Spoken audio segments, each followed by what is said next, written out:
One of the most underrated but most important parts of a job is how you set up the site.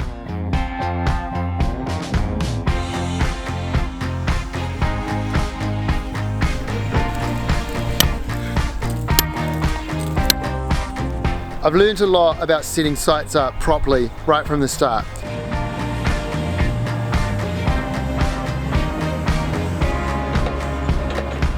A container shed. Yes. Holy moly.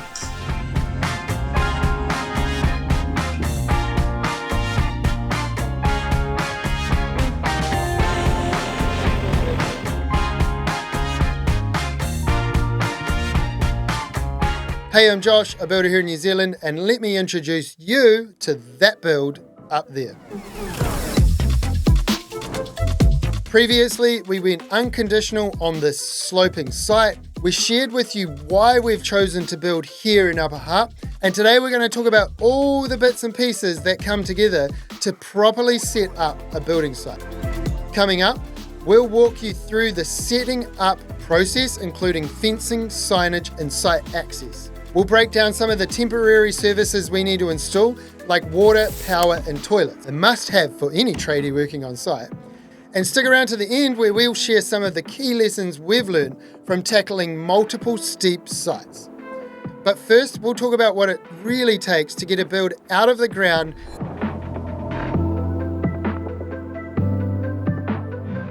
So we are 11 episodes in now, and I know everyone loves the on-site action, and it is really exciting when things are happening on site.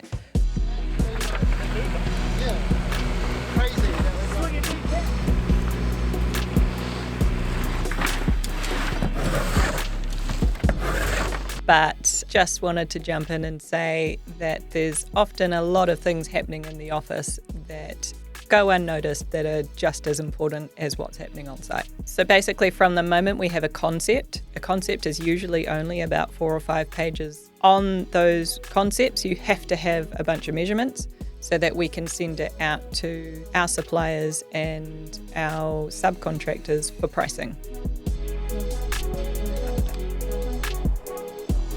So part of setting up a site is setting up who's going to work on it, and that starts for us with sending it out for pricing. At Your Place Builders, we have a pretty awesome core wider team. So we get them involved really early so that they can be part of the planning. So with that build out there, it was no different. We sent out our concepts really, really early. It's just kind of saying to our wider team, hey guys, we're going to build a house for ourselves this time, and we would love you guys to be involved.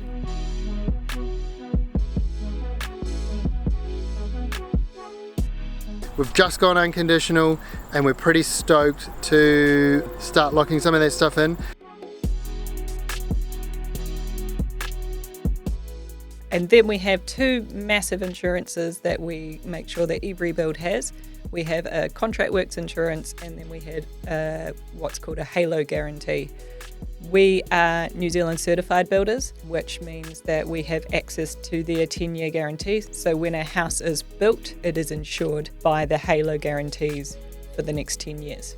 And while that's all going on, obviously you don't have consent yet, you don't have insurance yet, you don't have bank finance yet, but there is things that you can do on site. The house is still in design phase, but it's really important to come to site, get a feel for it. The only way to do that is you've got to be able to walk the land, and while it's overgrown, you can't walk it. We're going to clear away as much of the bush. Yeah, so basically as soon as the house becomes, or the land becomes yours, you can fence it off. So that was one of the first things we did. We put this big fence up. And clear all the overgrown scrub and bush. Yeah. But remember when we worked with Korokoro, shout out Tanya and Craig, were awesome at chipping away at some of that stuff on the weekends.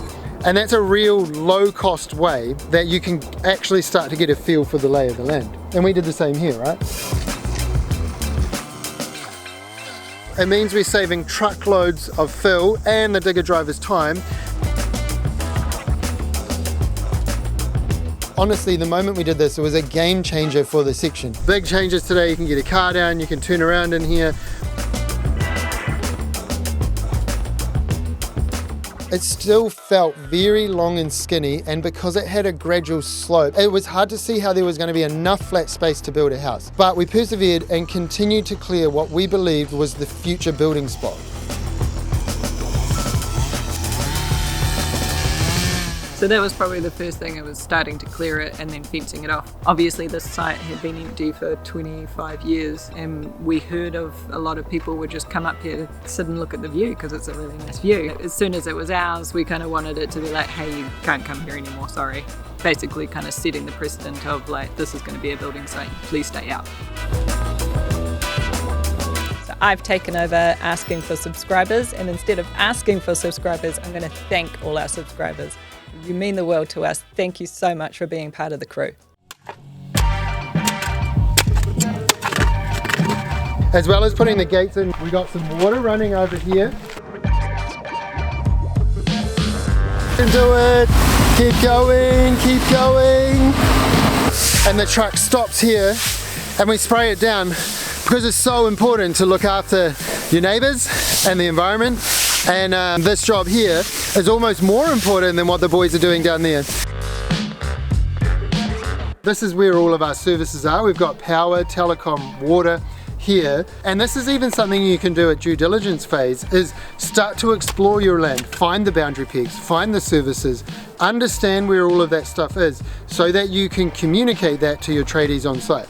It's going to be the hardest build I've taken on. There is so many layers of intricacy.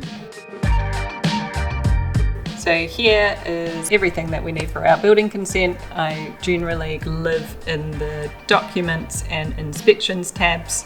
Documents is everything that we need to submit to fulfill our consent obligations. This will give us code of compliance at the end. So I'm always kind of looking who can give me documents that I can upload into here at any given moment. You can see there's quite a lot. And then in here is all of our plans. So this is our final architectural plans, our structural plans, our specifications, making sure I have access at the very start so that I can kind of be all over what documents everyone needs so that they have all the information they need to get on site and get on with work.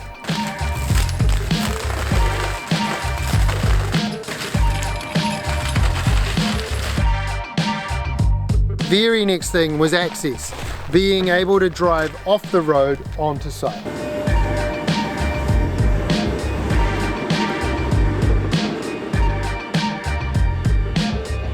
Hey, so we're up at the section and today we're cutting a driveway in and preparing like access. We're getting security fencing in and we're base coursing the driveway and a little area here where we're going to store all our materials and the site shed and all of that stuff. Yeah, we even maybe like once you've done it, we might. This is going to be quite a turnaround area, I think. You know, yeah. even now looking at them, like this will all come up like to tie in with that. So even those manukas and that pine tree might have to go.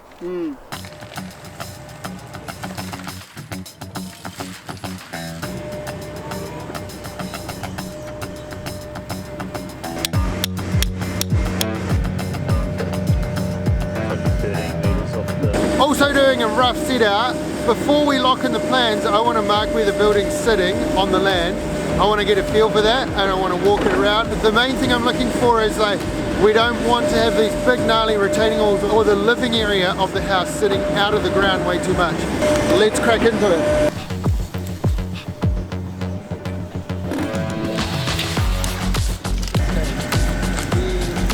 Nicole, can you hold that there please? All I do, just hold tank measures.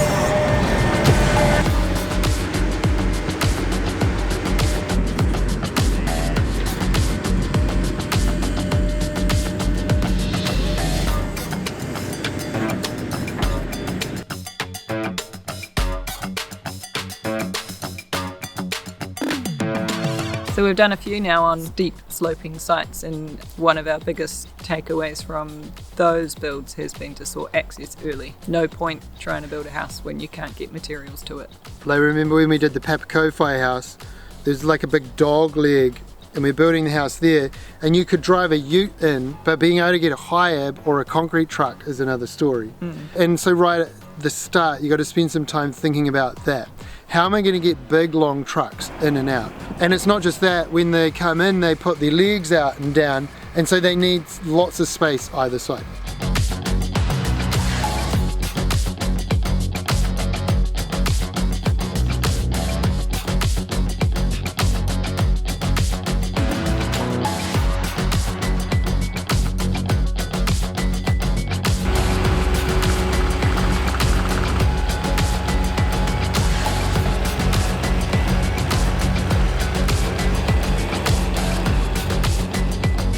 And so that's all in your prep right early on. You want to cut a nice clean access way. You want to make sure it's like base coursed and compacted really well, especially on a slope. We've had to fix this one up several times already, and that's just the nature of this part of the build. Super important, you need to think about where your tradie vehicles are going. There's no faster way to piss your neighbours off than clogging up the street. Whether there's no on-street parking or whether there's off-street parking, hey, you've got to think about real early on, where does everyone park? And it's one of those things that needs to get communicated to each person as they come to site. It kind of leads on from your access, is once they drive onto site, where are they going?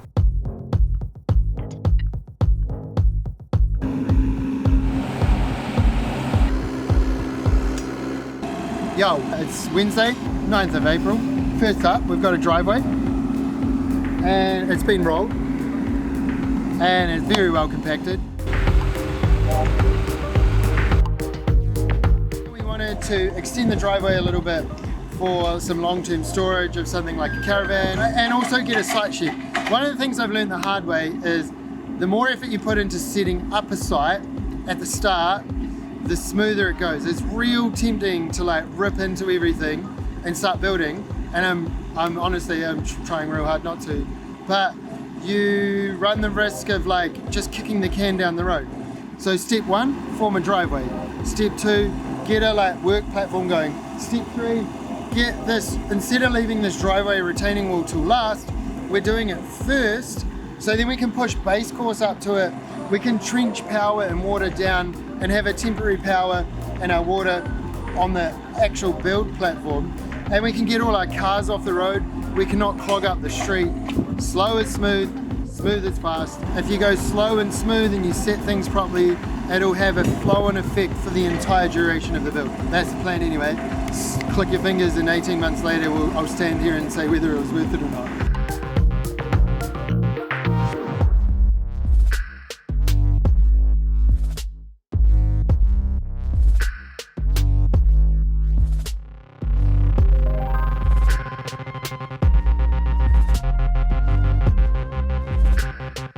Shipping container's gone in. Because of the size of the job and the amount of time we're going to be here, we have got a permanent container on site filled with building materials and just a nice safe dry spot for everything. And right beside that is one of the most important setups, the loo. Do you want to use the loo, babe? No. The container is also what we have found is the amount of rain that we've had this year is where the boys will hang out to have smoko. Sometimes your site shed can be a tiny little 2x2 box, sometimes it can be a shipping container or something in between. Or just your van. Yeah, again, if it's a flat central site, probably don't need it. You just get a slab down real quick and a roof on, and all of a sudden you use the garage as your site shed. Again, it's very job dependent, and it's dependent on how you work and what you're trying to achieve. For us, the container will be a permanent fixture on our site. This will eventually become our shed for wheelbarrows and things as well, so it kind of made sense to bring it here early. Don't worry, it's going to look beautiful with a green roof over top, some screening and some planting in front of it. You won't even know it's there. So I've been assured. If you're loving these videos but you want to know more and specifically want stuff that's going to help you with your building project, jump on our mailing list below. We would love to send you some extra information.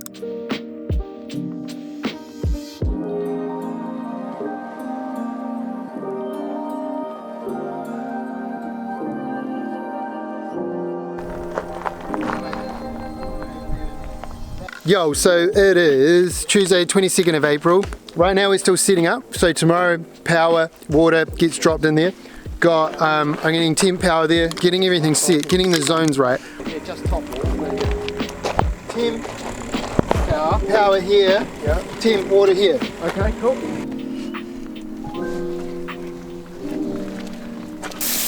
Water to spray down these muddy boots so that you don't end up tracing through the thing, and water for the sight dog. We've run water and power and chorus down the driveway, and it's going to feed into the start of the garage. So it was logical to put a temporary power, temporary water here. You're going to need those things daily on your building site. So get those things on site early. It means all your guys can stay on site doing what they do best and clean up their mess and power their tools as they're moving along.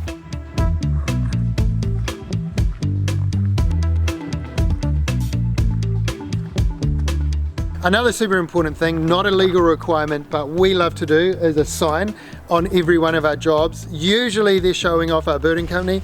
This one here is showing off that build up there. We also usually would put our number on, so if anyone had any concerns, they would be able to call us. And it's amazing how many people will be like, hey, I was just walking past site, saw that A fence is blowing over. yeah, or a door's been left open, or there's an issue and I got your number off the sign. Just make sure there's a sign with your phone number up somewhere that's easy for people to read. Just gonna jump in right here and do a bit of a shameless plug for my building company. I've built over 75 homes in the Hutt now. I would love to do yours. Click the link below, hit me up. We'll guide you through the process start to finish. If you've been watching my videos for a while, you'll know we always set up a datum on site. This height here is in relation to the survey plan, which is in relation to a steel pin. But the steel pin's at the start of the driveway, so that pin governs the height. We get a storyboard or a datum going real close to our building platform, and this height here now relates to our profiles over there. It means that real quickly multiple trades can come here and they can find the accurate height to what we're building to. Sounds like a silly little thing, but it helps so much. Site datum. Part of setup is your profiles. You watched Wade and I do that. We've also now had the surveyor come back and check every mark for us and make sure that that's correct. We now get a survey set out on every single one of our builds. It's an insurance policy that makes sure we are on the right track. And just for you, one of the most important things is these bad boys. Setting up the angles, setting up where we're filming from, where we're flying drones from, to be able to show you progress. For us in our organization, it's not just about the build on site, but it's how we capture it as well. All part of the game we play. Yo, sign off squad. You've made it to the end of another video. Thanks so much for watching all the way to the end. How good has it been to see a little bit more of Nicole on the channel and her thoughts versus my thoughts? I'm really enjoying seeing the interaction, and I hope you are too. And while it might be underrated, the way that you kick off a project is the momentum and energy that you bring throughout. And so if you start on the back foot and the project is 18 months long, you're going to feel like you're on the back foot chasing your tail for so long. And so I want to reiterate that you are in charge of how you start things. Even if it doesn't go the way you plan, you can pause, you can regroup, you can get it back on track. It's super important to do that early on, because not only are you laying the foundation for a build, you're laying the foundation for how the site looks and feels for every single person that comes on from now on. And that foundation, that successful foundation, that positive energy is built in planning. Especially on a tricky site, it takes an entire crew to get it going. It takes a clear vision, it takes good people, and that clear vision and good people need a smart setup from day one. We've been working real hard to create a great site with a good feeling that captures our vision. And so for that build up there, not only are we setting up a building site, but we're setting up a YouTube show, and we're essentially showing off our housing company. So we're layering those things on top of each other, which makes it super important to get the right people involved, to get the right planning, and start properly. I've been driving the digger on site today and I'm super fizzed to start seeing the house foundations come together. Cannot wait to show you that. Next video drops, as always, Saturdays 5 p.m. Thanks for watching. Really do appreciate it.